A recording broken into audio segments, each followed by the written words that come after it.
जब ध्यान में बैठे और अब पार कराने बैठे तो आपका मन बीच में से कूद के कहेगा अरे भाई तूने सवाल तो पूछा ही नहीं, पूछ लेता तो अच्छा होता है। इसलिए कृष्ण ने कहा कि पहले ही अपना दिल हल्का कर लो, नहीं तो उस वक्त जबकि आपको परमात्मा के साम्राज्य में जाने का तब तक आपको ये ख्याल बना न रहे कि मैंने ये अभी तक सवाल ही नहीं पूछा। इसलिए कृष्ण ने कहा था कि सबको पूछ लेने दीजिए। पर कृष्ण जो थे वो मैं कहूंगी कि डिप्लोमेसी के अवतार थे, क्योंकि हमारा जो ब्रेन है यही कृष्ण का द्योतक है।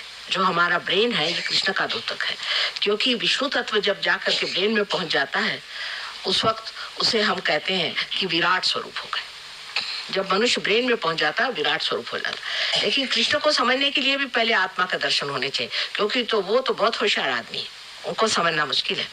एक चीज से ऐसे समझाऊंगी मैं, कृष्ण की आपने बात कही तो, कि एक बच्चा है बाहर बैठा हुआ अपनी गाड़ी हाँक रहा है और घोड़ा पीछे, तो बाप बाहर आकर के कहता अरे बेटे घोड़े को आगे कर ले। शुरू में ही उन्होंने कह दिया था अर्जुन से कि भाई घोड़ा आगे कर ले, पहले ज्ञान को प्राप्त कर, माने विद हो जाए, जो वेद में लिखा है विद हो जाए, माने आपके नसों में आत्मा का दर्शन हो जाए, स्थित प्रज्ञ हो जाओ, ये पहले ही कह दिया।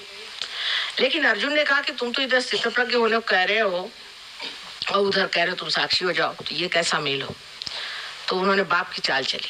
उन्होंने कहा अच्छा ठीक है, घोड़े को पीछे रख, कोई अर्जा नहीं, पर मारते रहे और चित्त रख घोड़े पर तो सब ठीक हो जाएगा।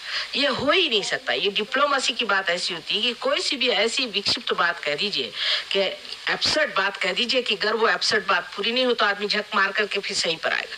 ये इनकी डिप्लोमेसी थी, क्योंकि हो ही नहीं सकता है। जबकि उन्होंने कह दिया कि कोई सा भी कर्म करते रहो आप परमात्मा में छोड़ो, ये हो ही नहीं सकता, क्योंकि जब तक आप कर्म करते अहंकार बांधते जाएंगे आप, वो तो हो नहीं सकता। जब तक कुंडलिनी जागृत होकर के आप में आत्मा नहीं आएगी, जब आत्मा का प्रकाश आ जाता है तो इंसान कैसे बोलता है तीसरे पुरुष में, ये हो रहा है, ये जा रहा है, नहीं हो रहा है, ये बन रहा है। जैसे कुंडलिनी के लिए कहेंगे चढ़ रहा है, ये पार नहीं हो रहा है। अपना बेटा होगा तो भी कहेंगे माँ पार ही नहीं हो रहा, क्या करे। तृतीय पुरुष में आदमी बात करने लग जाता है, हट के उससे बात करता है, तो आप कर्म में आ जाते। आपको लगता है, ये नहीं कहते कि मैं कर रहा हूँ, मेरे से हो रहा है, वो कह रहा है ये हो रहा है, ये चल रहा है, बन रहा है। तीसरे पुरुष में जब बोलने लग जाता है इंसान, तब समझ लेना चाहिए कि आत्म साक्षात्कारी है। तब उसके अंदर कोई अहंकार जुटता नहीं, कोई कर्म उसके जुटते नहीं। ये उन्होंने एक पहले कही कि जो कुछ भी कर्म करना है परमात्मा पे छोड़िए, ये होता नहीं, ये सिर्फ तब होता है जिस वक्त आप आत्म साक्षात्कारी होते हैं। दूसरी बात उन्होंने भक्ति पे कहा है कि पत्रम पुष्पम फलम तोयम, जो भी तुम मुझे दे दो वो मैं ले लूंगा। लेकिन भक्ति पे एक शब्द पे उन्होंने सबको चलाया हुआ है, अनन्य भक्ति करिए। जब दूसरा नहीं होता, और दूसरा कब होगा, जबकि आत्मबोध हो जाए। जब तक आत्मबोध नहीं होता तब तक आप तो दूसरे ही, आपका कनेक्शन ही नहीं है, तो आप बात किससे कर रहे हैं। तो उन्होंने अनन्य शब्द पे भक्ति योग सारा बैठा दिया है, लेकिन लोग सोचते ही नहीं उसको कि अनन्य शब्द क्या है। लेक्चर पे लेक्चर मैंने सुने लोगों, मुझे हंसी आती थी कि कहाँ बह के चले जा रहे हो, पहले अनन्य कहा। इसी तरह से उन्होंने ज्ञान योग में कहा है कि पहले ज्ञान को प्राप्त करो। ज्ञान का प्राप्त करना माने बुद्धि से प्राप्त करना नहीं है। कबीरदास जी ने कहा है पढ़ी पढ़ी पंडित मूर्ख भये। मेरे तो पहले समझ ही नहीं आता था पढ़ के पंडित मूर्ख कैसे हो जाते होंगे। आप बहुत से मिलते हैं तो पता चलता है। तो ये जो बात उन्होंने कही थी वही बात कि शब्द जाल, जिसको कि शंकराचार्य ने शब्द जालम कहा है। शब्द जालम में फंसे हुए लोग हैं, शब्द में घूम रहे। यही कृष्ण ने जो है बात आपसे जो कही हुई है वो साफ साफ कही है, लेकिन उसको भी जानने के लिए पहले प्रकाश आना चाहिए। जब तक आपके अंदर आत्मा प्रकाश नहीं आया तब तक कृष्ण को जानना मुश्किल है, क्योंकि बीहड़ जीव है वो। उन्होंने सोचा सीधे उंगली घी निकलने वाला इंसान का टेढ़ी उंगली से ही निकलेगा, और बात सही है।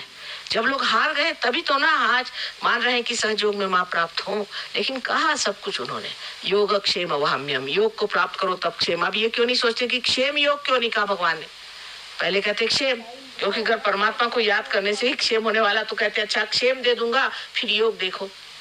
यानी यहाँ तक कि उनके सुदामा का जो किस्सा है कि सुदामा को जाकर के कृष्ण को मिलना पड़ा और तब जाकर के उनकी भलाई।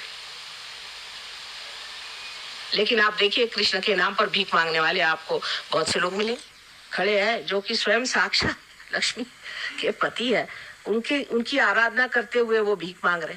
और हमारे तो लंदन में ऑक्सफोर्ड स्ट्रीट में खड़े होकर के बोदियां बाजार से खरीद करके और इतने भद्दे ढंग से भीख मांगते कि लज्जा लगती।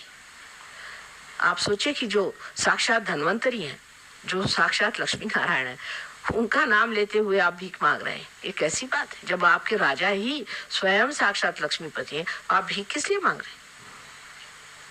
इस तरह से हम बड़ी गलत फहमी में पड़े हुए, इतनी गलत फहमियां हमारे अंदर आ गई हैं, और इसकी कोई परंपरागत कोई भी बात नहीं है। मतलब हमारे पास तो सब लिखा हुआ, हमें तो कोई, हम कह ही नहीं सकते कि भाई इस वजह से नहीं किया, उस वजह से नहीं किया, कोई एक्सक्यूज नहीं है, क्योंकि सब चीज लिखी हुई। लेकिन आंख खोल के पढ़िए, वेद भी जो विध बनाइए कि आपके नसों पे जाना, पहले ही इसमें लिखा हुआ कि जब तक वेद पढ़ के आपके अंदर ये विदा नहीं होगा तब तक इसे न मानिएगा। मैं कहती हूँ कौन सी ऐसी किताब है जिसमें लिखा नहीं है कि आप आत्म साक्षात्कार को प्राप्त करिए? कहीं निहित है और कहीं खुलकर है, पर हर जगह लिखा हुआ। सो आप पूछिए सवाल। उपवास के बारे में आप कुछ